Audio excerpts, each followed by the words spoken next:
राज्य मंत्रिमंडळाने नागपुरात हाय एनर्जी मेडिकल सायक्लोट्रॉन प्रकल्पाला मंजुरी दिली आहे।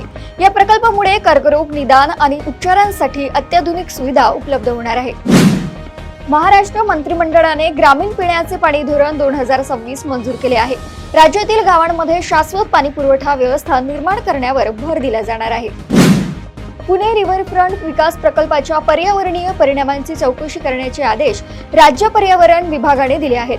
प्रकल्पाबाबत विविध आक्षेप नोंदवण्यात आले आहेत। शिवसेना उद्धव बाळासाहेब ठाकरे मधील काही खासदार स्वतंत्र भूमिका घेण्याच्या तयारीत असल्याच्या चर्चांमुळे राज्यातील राजकीय वातावरण तापले आहे।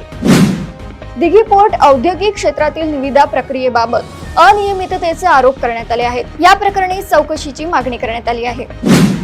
मराठवाड्यात मान्सूनला उशीर होत असल्याने जायकवाडी धरणातील पाणी साठ्याचा आढावा घेण्यासाठी प्रशासनाने विशेष बैठक घेतली आहे। पाणी व्यवस्थापनाबाबत उपाययोजना सुरू करण्यात आल्या आहेत। MIDCच्या दुरुस्ती कामांमुळे ठाण्यातील अनेक भागांमध्ये 24 तास पाणी पुरवठा बंद राहणार आहे। नागरिकांना आगाऊ नियोजन करण्याचे आवाहन करण्यात आले आहे। वाढती मागणी लक्षात घेता नाशिक पासपोर्ट सेवा केंद्र विशेष दिवशी सुरू ठेवण्याचा निर्णय घेण्यात आला आहे।